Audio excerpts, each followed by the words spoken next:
Hello, my name is Keith Haswell and I'm a professional astrologer with 40 years experience in the business now and 40 years experience also as a teacher of metaphysics. I won't go into a great deal of detail about myself because that's not important.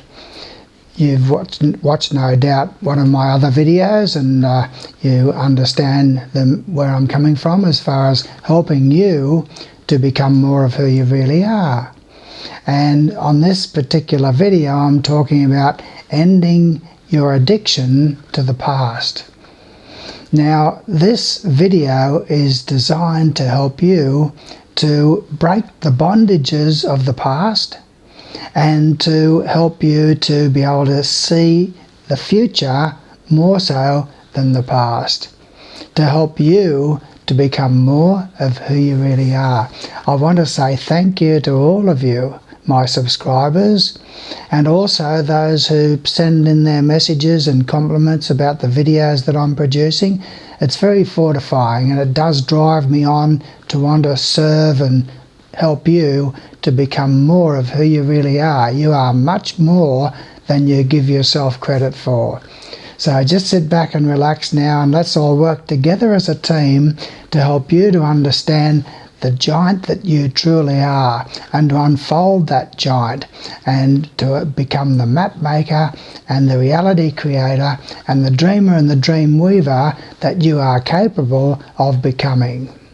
You are watching this video to very personally and privately stretch your spiritual aliveness, to stretch your relationship with God, Goddess, all that is. This goal, more than ever, is attainable. What you all have in common, one of the major obstacles, one of the most insidious and obstinate and persistent obstacle is the past, namely your past. This video is designed to free you from that ubiquitous past. I am here to help you end an addiction to that past. Not to end that past, mind you, because there are many treasures there within that past that you can draw upon and utilize, but to end the addiction to the past. Even if you are not willing to own and admit to that addiction, then to end those addictive responses and reactions to the past. Each of you have, in your own way, been working with your relationship with that past. Some of you as warriors have conquered, battled, and confronted. Others of you as adventurers have made friends with your past. But all of you have worked with changing, with growing, with evolving, with extracting, or attempting to extricate yourself from the bind, from the influence, and from the control of the past. The gripping, often suffocating and strangulating control of the past. And you all, in your own way, have indeed succeeded. You are different now than you used to be. You are a different person than you used to be, and your past now erupts or exerts a different kind of influence and a different kind of control than it used to do. You have succeeded. You have progressed. You have grown and you have changed. You have evolved. Even so, your past still ripples across your reality, many times in unexpected ways.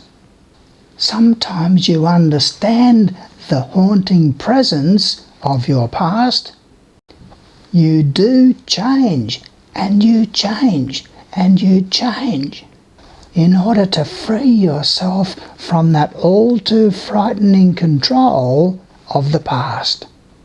Some of you feel a sense of shame from your past or are ashamed of your past. Encumbered with the pain, you do what you need to do to compensate and to rectify, hoping to find freedom once again.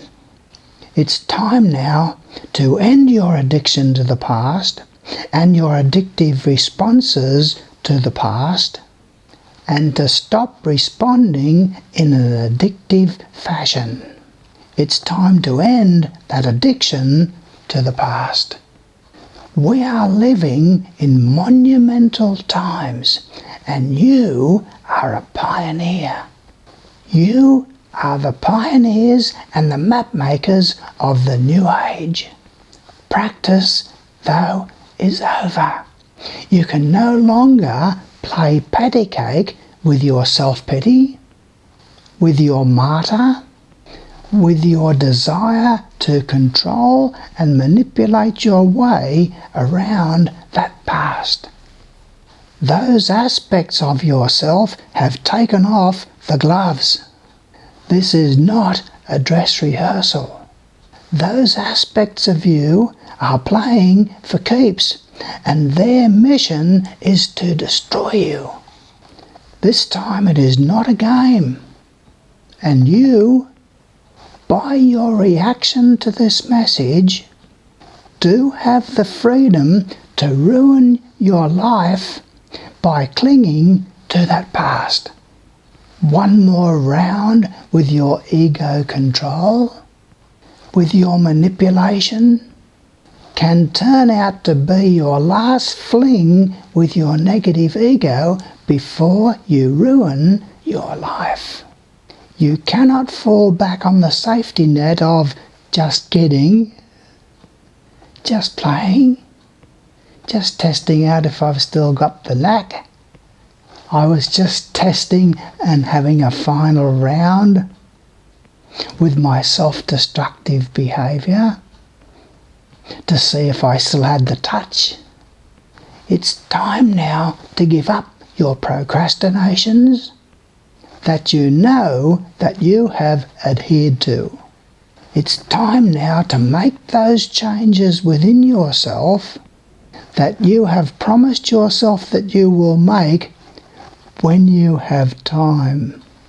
There is no escaping responsibility. It may be deferred or it may be put off accepting that responsibility, but ultimately every single one of us will accept that responsibility. I want to tell you a little story about Magellan's ships.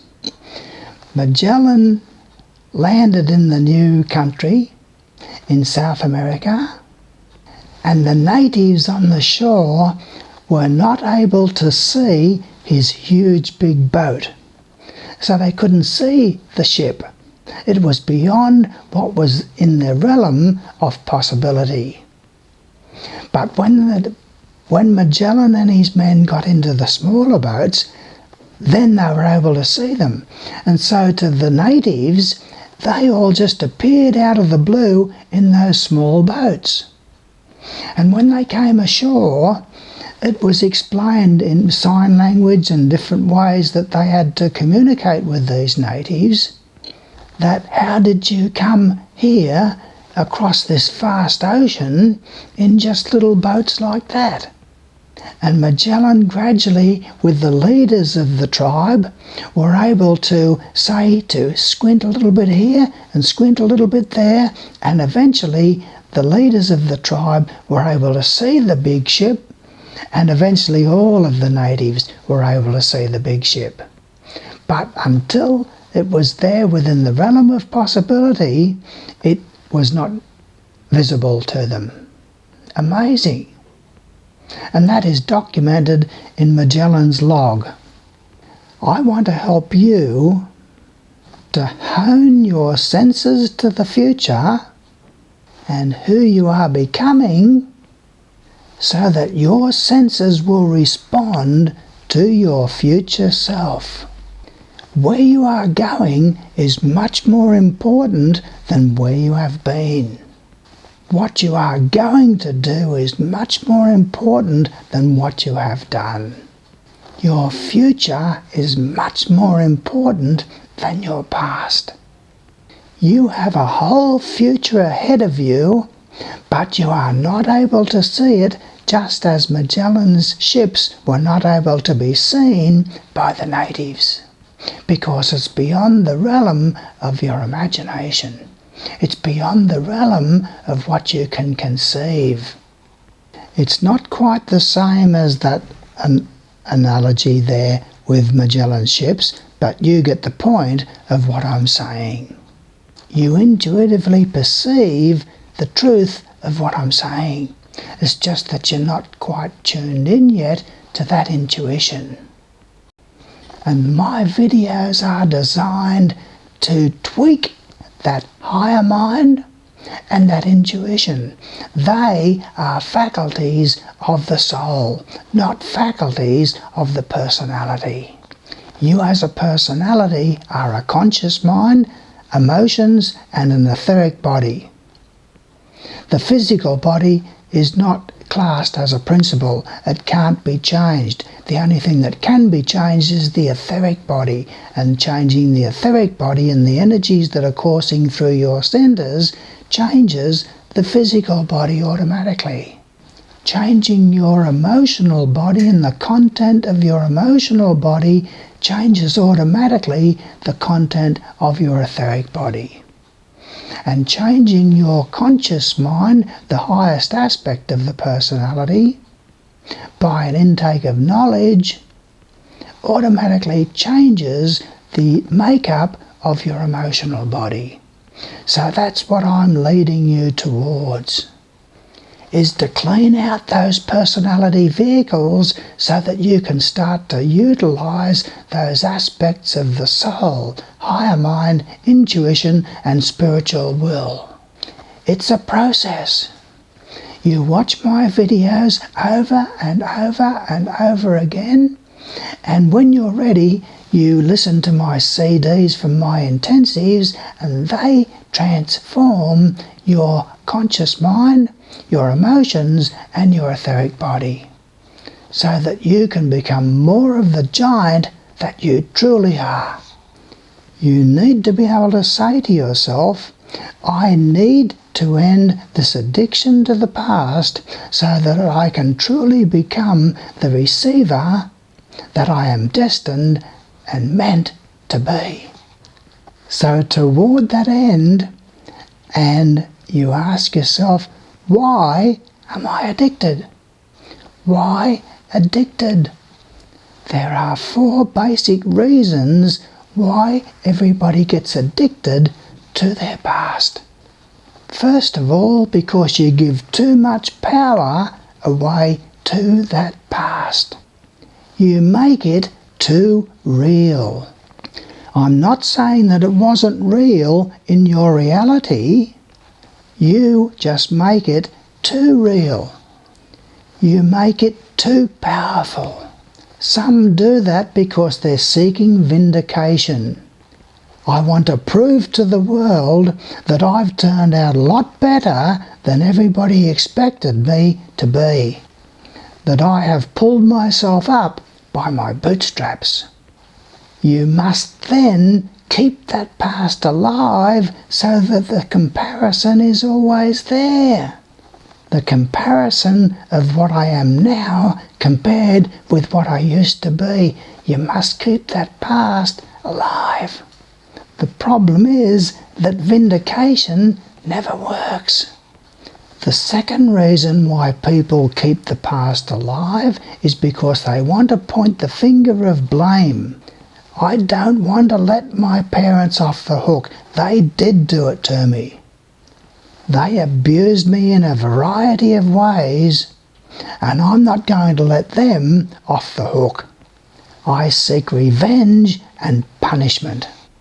So I must keep that past alive in order to maintain that punishment and that vengeance. And if I start to succeed in life, that's no good, because that lets them off the hook. You see, so you keep yourself in a limited state of being. Thirdly, others cling to their entitlements. I have suffered so much, and I want the whole world to be able to see that I cannot succeed in life because I was wronged.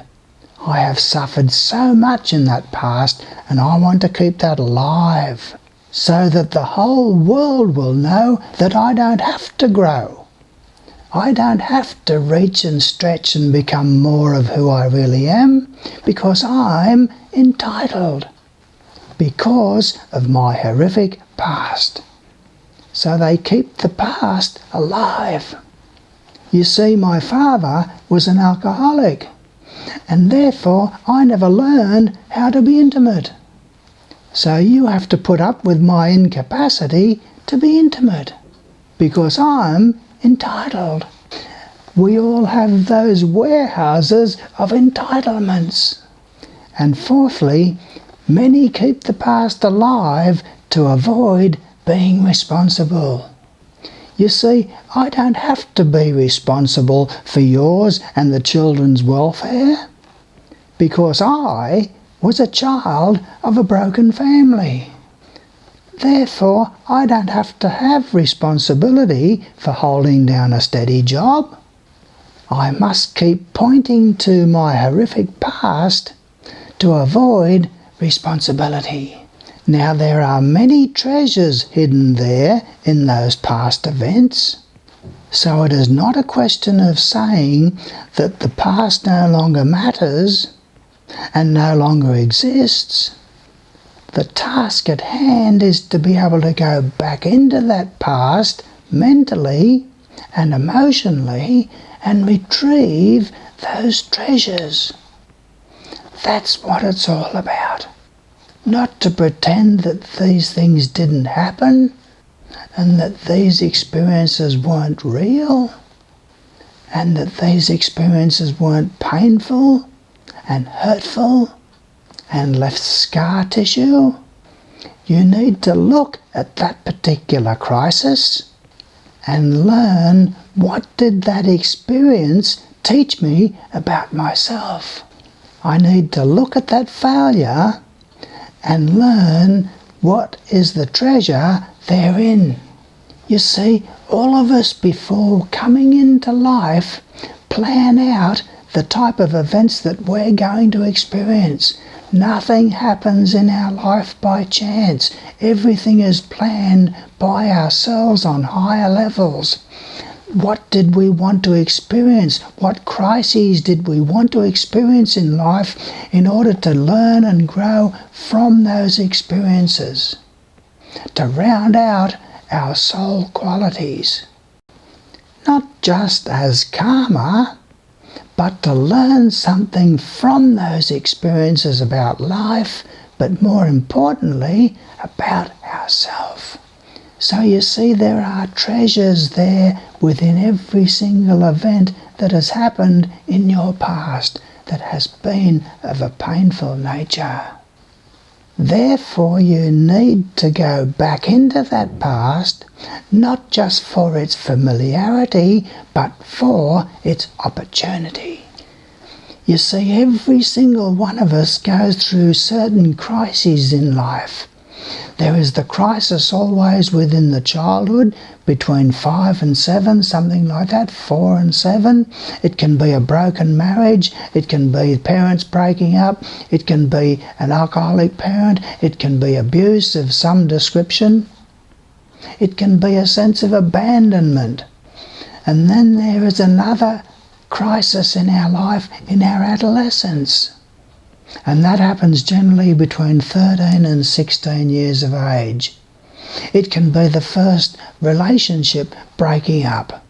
It can be some crisis to do with our sexuality that brings shame, rejection, fear, guilt, And so many of us as parents, having experienced those adolescent crises in our life, want desperately to protect our children from those crises. But that would be a dastardly thing to do. Those crises are vital experiences that are necessary for us to be able to move on from the adolescent stage into the young adult stage. And then there's a further crisis, midlife crisis, around the age of 35 to 40. Quite often a breakup of a relationship, loss of a job, collapse of a business, health crisis, a whole variety of things that can happen to us that are vital and necessary for us to be able to go on into our adulthood, from our young adulthood. Sure, the experiences themselves are very painful for the child, for the adolescent, and for the young adult, our midlife crisis, but they are vital experiences for our growth in consciousness. I'm not saying to wound your adolescent in their adolescent stage. No, they will manage that for themselves. It is important to understand that your life is a lyrical ritual. You were wronged. It was absolutely wrong what happened to you. But it is important to understand that even though you did not create those acts of abuse, you did allow them.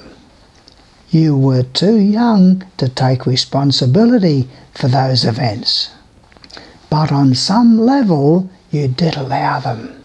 Your life is a lyrical ritual, which is a record of what got you from there to here. I'm not saying that it was good that you were abused, but for some reason you allowed, not caused, but allowed that to happen. In that experience there was something that you wanted to learn. Not how to be beaten up, no. Something of your beauty, something of your enchantment, something of your love that you needed to learn. Not necessarily in the events themselves, but in the introspection that followed in your later years about those events, about your own treatment of your children and your loved ones. Something about your goodness, kindness, truth, and beauty. Rightly or wrongly, that abuse and that abandonment was the way that you felt was the best way for you to learn that, and to expand on that, and to develop those qualities, principles, and values inside of yourself that came from that introspection, from that reflection. That is the way in your lyrical ritual that you got from where you were to where you are today. Your life is a lyrical ritual told to you by your soul, and your past is part of that ritual. So the task at hand is not to forget about your past as if it didn't exist, but to go back into that past emotionally and mentally and extract those treasures and those gifts that you wanted to accrue from those experiences.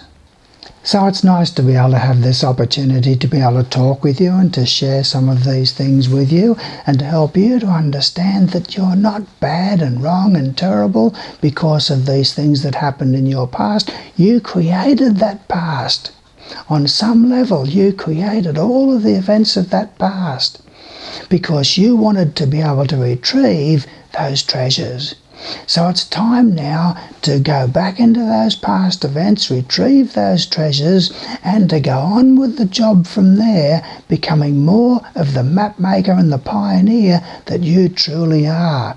You have a lot of power, strength and talent there within yourself that's wanting to get out. God and Goddess love you, and they know your name. They want you to become all that you can be and more. They want to be able to communicate with you through the language of the soul, the language of imagination, to be able to go into your meditation on a regular daily basis, even if it's only just for 5 minutes, and link up with that future self, link up with that higher self, and communicate with them, and communicate with God, Goddess, all that is. They love you and they want you to become all that you can be and more. And to develop and expand that imagination so that it becomes a language between you and your inner friends who are there ready to help and to guide you. Those who have been through the human level before us and have moved on. They grow now by helping those below them. This is the way that God and Goddess have set it all up. That everybody at every level grows by helping those who are not as developed as themselves. So those who've moved through the human level into higher levels of consciousness beyond our understanding are there to help us to become more of who we really are, because in that process they grow, they expand, they develop. That's the way that God and Goddess have set it all up. So it's important to commit yourself to expansion of your consciousness. My CDs, my free CDs, 12 CDs, they're available from my website, are designed specifically for a scientific expansion of your understanding, with many meditations there within them. And then to go on to intensives 2 and 3, and they will take you into spiritual university in a structured and a scientific way that the videos cannot achieve. So I urge you to go in and commit yourself. First of all, start with getting your horoscope number 2 done by me, so that I can tell you how beautiful that you are in a beautiful 20-page printout. And you also then get the free horoscope number 1, which tells you about your progress moon cycles and progress planetary cycles over the next 30 descriptions there of the events and conditions and what sort of qualities and principles and values that you're developing through those events and conditions. For only $10 you get horoscope number 1, which is a beautiful 10-page printout with all those cycles and predictions about your future, and you get the 20-page printout of horoscope number 2, which gives you a detailed analysis of where you are in your spiritual growth, what qualities, principles and values that you've developed there within yourself in past lifetimes, and where is the focus in this particular lifetime, what tests that you've set up for yourself in this lifetime in order to develop certain qualities, principles and values within yourself. So I thank you for your attentiveness here. I look forward to working further with you should you decide to go further. Go to my website, and there's all of my videos are there in the YouTube video page of my website. My website address is always in the description of my videos, so it's readily accessible. And let's go together to all become more of who we really are, into the arms of God, Goddess, all that is, who love you and know your name. So I thank you for your attentiveness and look forward to working further with you through my other videos. Subscribe to my videos and let's all soar. We are the pioneers. We are the map makers. We are laying the maps and the foundations for this new age, for the rest of humanity to be able to follow. Take on that responsibility. Thank you.